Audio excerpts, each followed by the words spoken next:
Hello and welcome. My name is Halie Soifer, and I'm CEO of the Jewish Democratic Council of America. For those joining JDCA for the first time, please visit jewishdems.org to learn more about how you can get involved and join future programs like this one. Thank you all for joining today's special briefing on the crisis in Ukraine with Representative Tom Malinowski, one of the leading foreign policy experts in Congress who recently returned from the Munich Security Conference over the weekend and a congressional trip to Ukraine a few weeks ago. We at JDCA are committed to defending our national security interests as well as those of our allies, and our policy platform includes an explicit support for Ukraine's territorial integrity, as well as a condemnation of Russia's malign efforts in the region. In response to Russia's recent belligerence, President Biden has been unequivocal. He's called Vladimir Putin's deployment of troops into Ukraine the beginning of a Russian invasion and a flagrant violation of international law. It's clear we are on the precipice of a significant conflict with global security, human rights, and economic implications, and Americans stand with the people of Ukraine amid ongoing Russian aggression. We're grateful to be joined today by Congressman Tom Malinowski to help us unpack the unfolding crisis and U.S. policy toward Russia and Ukraine. Throughout the program, we invite you all to participate with your questions. You can post them in the chat, and we will do our best to get to all of them. I would now like to hand it over to JDCA supporter Lori Klinghoffer to introduce her Congressman Tom Malinowski. Lori. Thank you, Halie. As a resident of New Jersey's 7th Congressional District, it is my honor today to welcome my Congressman, Representative Tom Malinowski, who will help explain the unfolding crisis, which is really in the minute-to-minute phase at this point. Tom's a seasoned national security expert, as we've just heard. He's had an extensive career working to improve U.S. foreign policy and homeland security. Before serving in Congress, Tom was Senior Director of the National Security Council for President Clinton. Tom was also Senior Director of the State Assistant Secretary of State for Democracy, Human Rights, and Labor, where he worked to end conflicts, fight for human rights, and around the world. Tom has brought this extensive foreign policy experience to Congress and now sits on both the Committee on Foreign Affairs and the Committee on Homeland Security. As a constituent of his, I can say with confidence that Representative Malinowski is working hard for the people of New Jersey and our country, and we are proud to have him with us today and as our representative in Congress. Tom, thank you so much for being with us, and I'm going to send it back to Halie to start the conversation. Thank you, Lori. Congressman, thank you so much for joining us today. We'd like to start with an explanation. If you could please talk to us about how we got here, including the historical relationship and tension between Russia and Ukraine since the fall of the Soviet Union and U.S. policy in the region in recent years.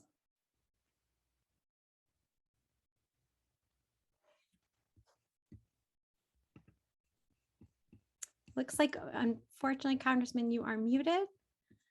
Can we unmute? There we go. How's that? There we go. All right. All I did was say thank you so much for having me, so we didn't miss much. So you asked the big question, and I'll start by observing that it's really interesting and I think fitting that this discussion of Ukraine, what's going on there, is being hosted by the Jewish Democrats, an organization that I might on any other day be talking about another country around the world that we care about, which is Israel. And the history of our relationship with Israel is in part all about helping a struggling new democracy that is that has had its right to exist as a nation threatened. And so much of our conversation about Israel is about, just asserting that it has a right to exist. And that's what's going on here. This is a fight about a country's right to exist. as a sovereign, peaceful, democratic, and independent nation. The story, I guess, begins most recently with the collapse of the Soviet Union in 1991. Ukraine, among other former republics of the Soviet Union, asserted its national identity, declared independence, and very importantly, the Russian Federation recognized its independence. In 1994, there was an agreement, a very unique and important agreement, in which Ukraine, which had inherited nuclear weapons from the former Soviet Union, because the Soviets had based some of their nuclear arsenal on Ukrainian territory, Ukraine agreed to give those nuclear weapons up, send them back to Russia, in exchange for Russia promising to respect Ukraine's independence and territorial integrity. Certainly not to attack Ukraine or to lop off parts of the country to be part of Russia. And in the years since, Ukraine has struggled to maintain a democracy. It's struggled against corruption. It's had good leaders. It's had bad leaders. But progressively over time, the Ukrainian people have developed a stronger and stronger national identity and expressed a stronger and stronger desire to be part of Europe, to be part of the European Union, to be part of the NATO alliance. And American policy has been to welcome them, to have an open door, to say that you, like any other independent sovereign country, should have a right to choose your alliances and associations. And if you want to fight corruption and become a democracy, we'll help you. You don't have to make those choices, but you should be free to do so. Meanwhile, Russia has moved in the opposite direction. From the moment of hope in the early 1990s, when Russia was having free and fair competitive elections, it has become an authoritarian dictatorship ruled by one man, an increasingly paranoid and I fear unstable man, Vladimir Putin, for the last 22 years. And he looks at Ukraine and sees it as a threat. Why is Ukraine a threat to him? Not because it is threatening to invade Russia or attack Russia, simply because it exists as an example of a free and independent and democratic country in what he considers to be his sphere of influence, but moving to the West. He worries that Ukraine's example will give his own people bad ideas, bad from his point of view, that maybe they can do the same thing. Maybe they can overthrow a corrupt and an autocratic ruler someday and live more normal, free and prosperous lives. And so for years now, he's been complaining about this. He's been saying that the collapse of the Soviet Union, its breakup into these independent parts, was a historical tragedy. He seems to feel like it's his personal destiny to reverse it. And particularly with Ukraine, he has emphasized that it's not a real country. It doesn't really have a right to exist. And that's what this crisis, manufactured entirely by Putin, is about. Now, why should it matter to us? It's a little country, it's far away. My constituents here in New Jersey don't feel like what happens in Ukraine affects them every single day. But it matters to us because ever since World War II, ever since that horrible conflict, it's been the policy of the United States, and rightly so, to try to prevent dictators from changing borders with tanks, to prevent countries from swallowing up smaller countries just because they can, from saying, hey, you got a nice country there, you know, maybe I can take it from you. Because that's a recipe for worldwide war and instability, the kinds of wars that would absolutely come back and hurt America, just like World War II did. So we're not being asked to send troops to fight in Ukraine, but we are being asked to support Ukraine's independence, to help them help themselves, and to make sure that Russia pays a very big economic price for this invasion. Well, thank you for walking us through the history, which is important to understand. Developments in the past 72 hours include Putin's reimagining of history to recognize the sovereignty of two separatist regions of Ukraine, followed by the Russian deployment of troops into Ukraine. And just hours ago, we learned of a large-scale cyber attack in Ukraine, presumably perpetrated by Russia. And there are now reports of additional Russian troops moving into Ukraine as we speak. Can you walk us through these very recent developments and give us a sense of what we should expect to come next? So it's important to remember, and any Ukrainian would remind us of this, that they've been living through this now for 7 years. I didn't mention, of course, in my brief history that in 2014, Russia did invade Ukraine the first time, seized Crimea, incorporated it into Russia proper, and covertly moved troops into these eastern provinces of Donetsk and Luhansk in support of basically separatist forces that have been puppets of Russia in those territories. And there has been fighting ever since then between those forces and the Ukrainian military. 14,000 Ukrainians have perished in that conflict. Cyber attacks have been pretty constant these last few years. Ukrainians have been living through cheap forms of terrorism, like Russians calling in fake bomb threats to schools all across the country. Think about how easy that is. You know, it scares me because anybody in Moscow could pick up the phone and call in fake bomb threats to schools in our communities if they wanted to play that game. So they've been living through this. And what's happened in the last 48 hours is that after massing this huge force that looked like an invasion force all around Ukraine, 150,000 Russian troops, some of those troops moved into those two eastern provinces, Donetsk and Luhansk, making obvious and plain what the Russians have been doing in a more covert way all along. And simultaneously, Putin recognized them as so-called independent states. Well, that's significant because at least in the past, Russia pretended that it acknowledged these are still parts of Ukraine.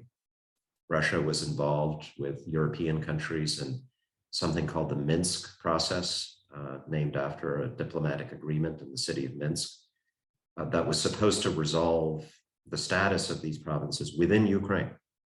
So by recognizing them as independent states, Putin basically tore up the Minsk agreement and said, to hell with diplomacy. We're gonna take this land for ourselves because no one buys independent. It's obviously just a prelude to incorporation into Russia. So that's what's happened. What has not yet happened is those Russian troops moving across the line of control that separates Ukrainian military forces from the Russian troops and the separatists in Donetsk and Luhansk. They have not yet directly confronted the Ukrainian military anyway. And the question now is, will they stop where they are, or will they continue to move? So that leads to the US and international response. If you could speak to what steps we have taken in partnership with our allies to respond to this Russian invasion of Ukraine, and what are some additional steps that can be taken, if any, to dissuade further Russian aggression? President Biden, over the last several weeks, has built a coalition of countries that are prepared to impose very serious sanctions, economic sanctions against Russia, should it invade Ukraine, which has happened, which has begun, and to provide Ukraine with economic and military support. And by military support, I mean guns and ammunition and training, the means they would need to defend themselves against a Russian invasion. This is very different from what happened in 2014. 2014, we were taken by surprise by Russia's moves in Crimea and Ukraine. And we were forced to react after the fact. And I think it was slow and sloppy and insufficient. This time, Joe Biden basically built a prison for Putin before he committed the crime. We were ready. And now that the invasion has begun, he has begun and our allies have begun to implement those economic sanctions. We targeted two major banks in Russia, cutting them off from the international financial system. That is a crippling sanction for those two banks and will have very big repercussions for the Russian economy. He, over the next several days, I believe, I hope, will begin to target more of the oligarchs and kleptocrats around Putin, the corrupt Russian officials and industrialists who get rich stealing money in Russia and then invest their money safely in real estate in London and Miami and the French Riviera. And like a lot of us have been saying, got to send those people home for years. And my hope is that over the coming weeks, that's finally going to happen. And then there's still some sanctions that I think for now the administration may hold in reserve, because as I mentioned, Putin has not yet launched the all-out version of the invasion, where you got tanks rolling into Kiev, the Ukrainian capital, and airstrikes killing civilians and land armies clashing in the middle of Europe. Fingers crossed, maybe we still don't see that. So if a few of the really harsh sanctions, additional banking sanctions, for example, I think may be held in reserve to at least give Putin some second thoughts before he goes all the way.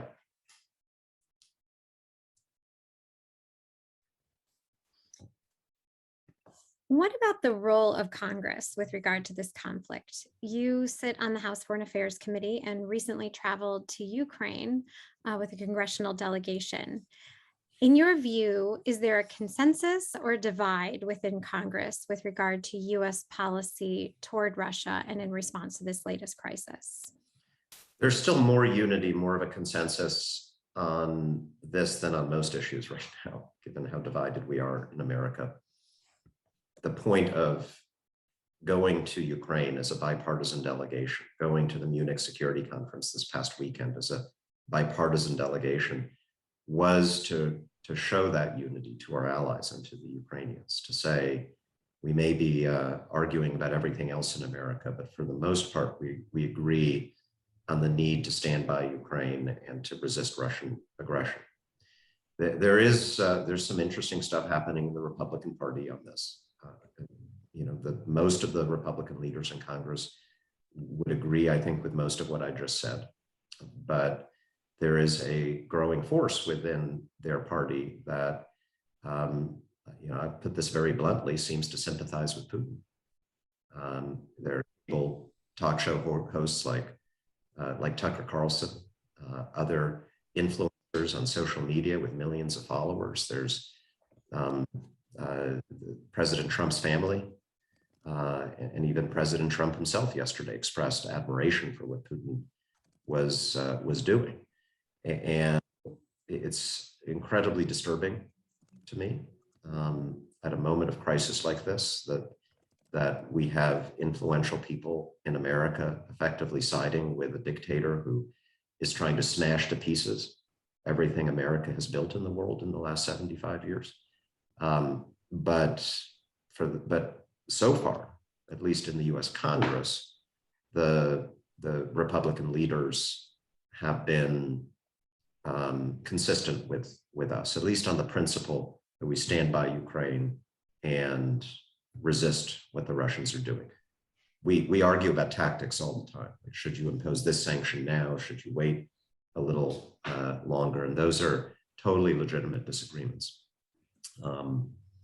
What I worry about is that we may, if we don't work hard to keep the consensus on the principles, we may end up divided on the principles, and I don't want that to happen. Jumping to audience questions now, and just picking up on what you were just discussing, Avi Green and Nancy Kaufman have both asked about former President Trump's comments yesterday, where he characterized this invasion as genius. What is the impact of a former US president praising an autocrat who just invaded a sovereign country? Do you think this will impact US public opinion? Will it impact the Republican Party? Will it impact US policy? What is the impact of this? Well, first of all, Putin loves it. The Russian propaganda machine loves it because they will play that on a loop for years. They could not have scripted the former president of the United States better than he scripted himself. And he's obviously very influential within the Republican Party. So between him and the cable talk show hosts, yeah, I really do worry about what this is going to do to our ability to maintain bipartisan foreign policy on an issue of this magnitude. Again, like, you know, Republicans in Congress, from Mitch McConnell to Lindsey Graham to a lot of the House Republicans who've been with me on these trips, like I think they want to do the right thing. But if they're not willing to confront this growing force in their party and to help us explain to Americans why this is important to us, why we should stand against dictators trying to seize countries this way, then we are eventually going to have a problem. I mean, I get where Trump is coming from because he desperately wants to be Putin. I think that was clear, you know, throughout the 4 years of his presidency. He just didn't, you know, he was jealous of this guy who can get rid of journalists and, you know, and get rich off of being the leader of his country and not have to worry about term limits. I can imagine, I don't know, many of you may have seen scenes from Putin's weird National Security Council meeting a couple of days ago, where he basically humiliated all of his senior officials in his government, his cabinet, forced them to kind of kowtow to him on national television. Former president probably would love to have a cabinet meeting like that broadcast on US national TV, right? So I think a lot of it is just personal sympathy. Fortunately, when President Trump was president, he was surrounded by officials who were traditional Republicans and who wanted to pursue a traditional American foreign policy towards Russia. And so we managed to hold on to that, even when the former president was in the White House. But you know, his personal intentions were always very clear. Aligning with Putin, getting the United States out of NATO, and blackmailing Ukraine. It's about the only thing he ever consciously did for Ukraine was to blackmail. And looking specifically at the issue of democracy and human rights, which is, of course, your background and expertise, how do you assess the state of and durability of Ukraine's democracy, and as well the situation as it relates to human rights and potential human rights abuses that may come? If there is a war, there will be human rights abuses. There always are. And given the involvement of Russia and some of the actors that it uses when it fights paramilitary forces that Russia puts in the field that have committed horrific abuses around the world in recent years, I do fear for what will happen. There are reports that the Russians have compiled lists of prominent Ukrainians to be eliminated. Now, maybe, I'm sure that that's true. Maybe it's something they want us to know because they want to terrify Ukrainians. It may be something they actually intend to do, but it is certainly terrifying. As for Ukrainian democracy, it's been fragile. It's been very imperfect. They've had periods when they've been moving forward, periods when they've been moving backward.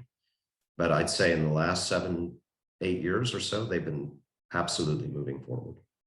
And ironically, Putin has helped, because Putin has united Ukrainians increasingly around a desire to escape from authoritarianism, to escape from corruption, to escape from everything he represents, and to be a normal Western democratic country embedded in and protected by institutions like the European Union and NATO. We have a question from Marvin Tick related to the Jewish community in Ukraine. For many Jews, there's a fear for the safety of Ukraine's Jewish population. In the past, it was the site of the Babi Yar massacre by the Nazis, and now it's home to a large Hasidic Jewish community. Israel is sending planes to evacuate some, as many as possible, but what steps can be taken to ensure the security and safety of Jewish Ukrainians, as well as that of other religious minorities in Ukraine? Ukraine is a country, obviously, with a history of violence against minorities and anti-Semitism in particular. It has, in my view, made a lot of progress in that regard. It's not often talked about, but President Zelensky is himself Jewish, which, given Ukraine's history, is a pretty remarkable thing. In a state of war, in a state of chaos, bad things are going to happen to everybody.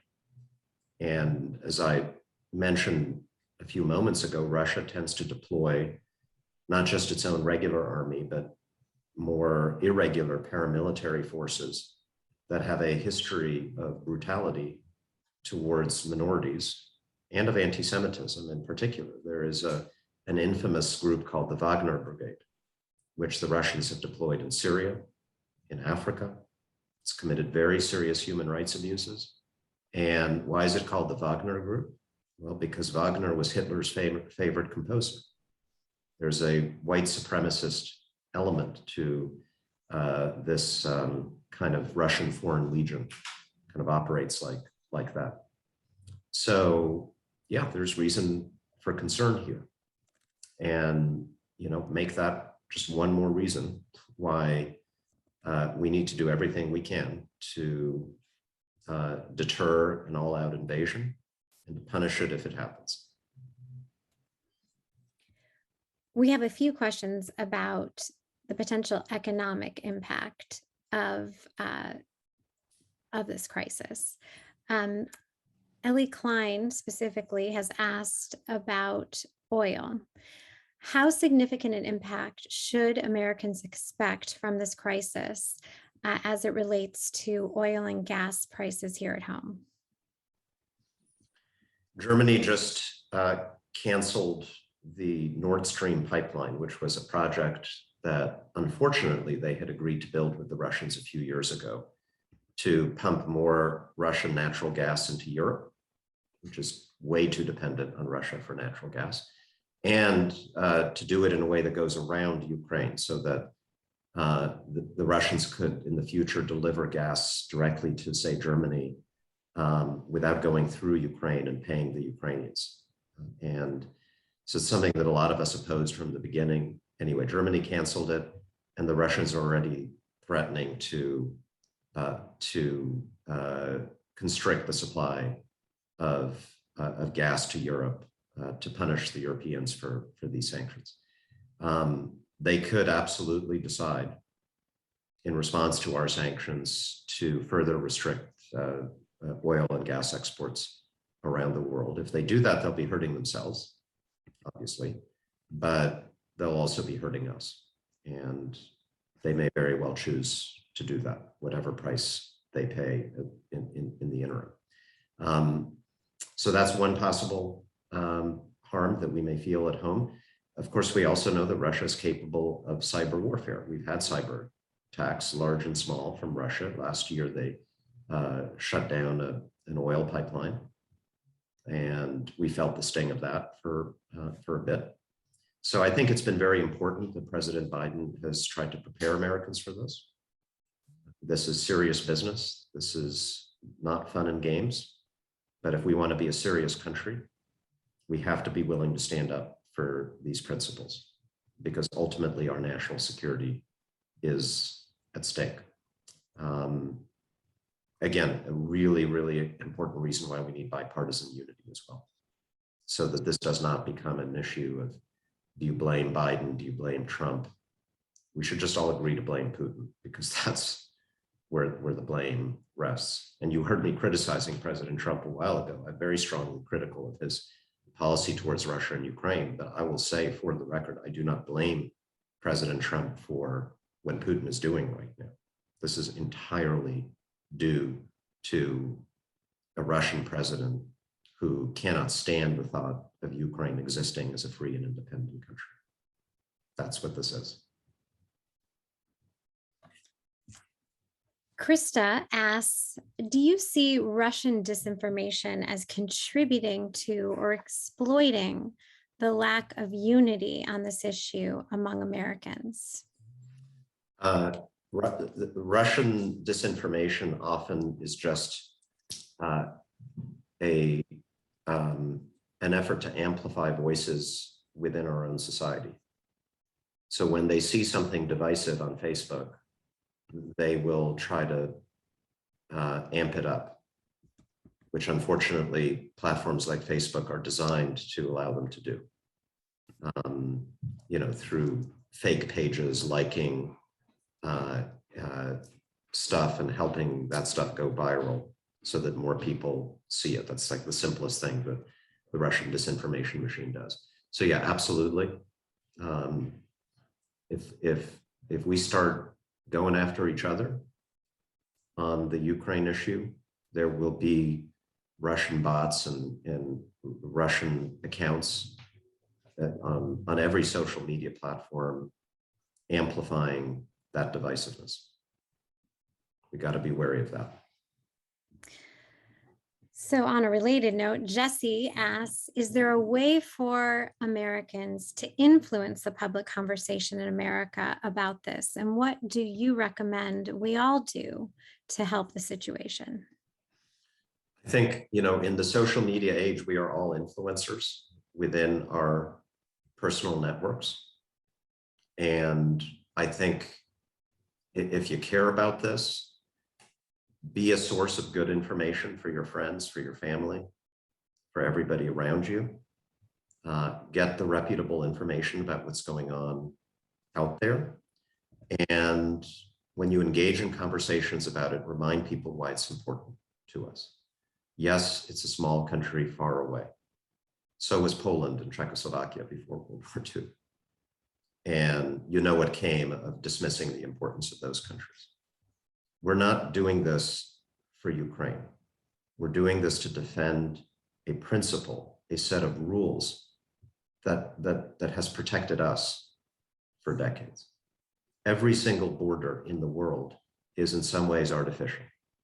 Every single border between countries is the result of some war, some empire rising or falling. Some accident of history, and everyone in the world has kinship with somebody across an international border and might want to be part of a community with that person. Once you get rid of the rule that borders are sacrosanct, that you don't change them by force, no one in the world is safe. That's what's at stake here. And I think, I want everyone to agree on that. And then we can argue about, should Biden impose this sanction today or that sanction on Thursday? And, should we give them anti-tank weapons or not? All that is tactics.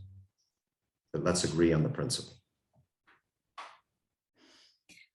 Well, agreeing on the principle, but now turning to the tactics, Linda asks, since Ukraine isn't a part of the EU or NATO, when push comes to shove, what steps can be taken by the international community, including the United States, to defend them in a meaningful way? What tactics could be the most significant in the next few days? I mean, we have put everything into place. There's not much new we can do in the next few days.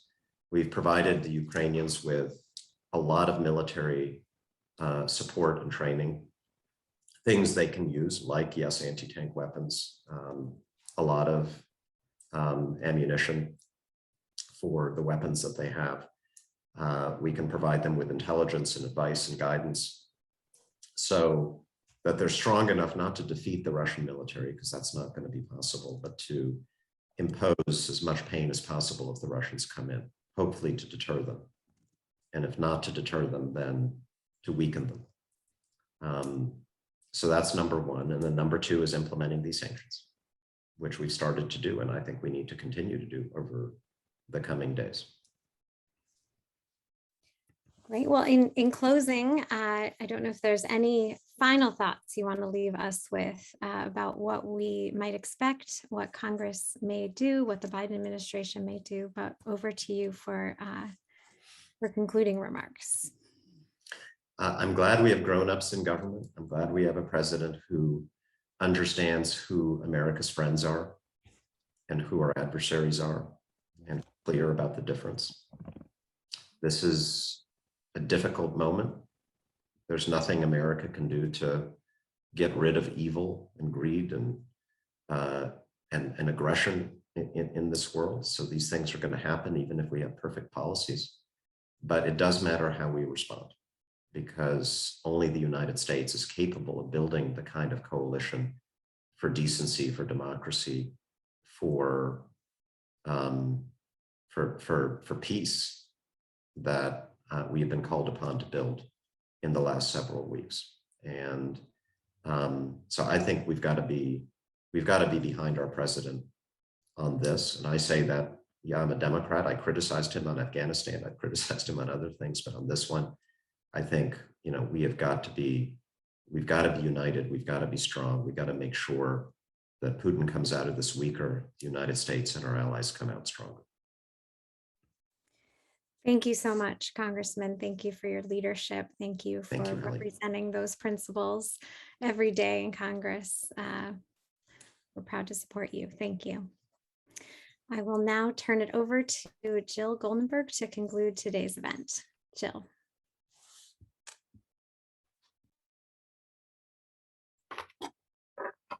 Thank you, Congressman.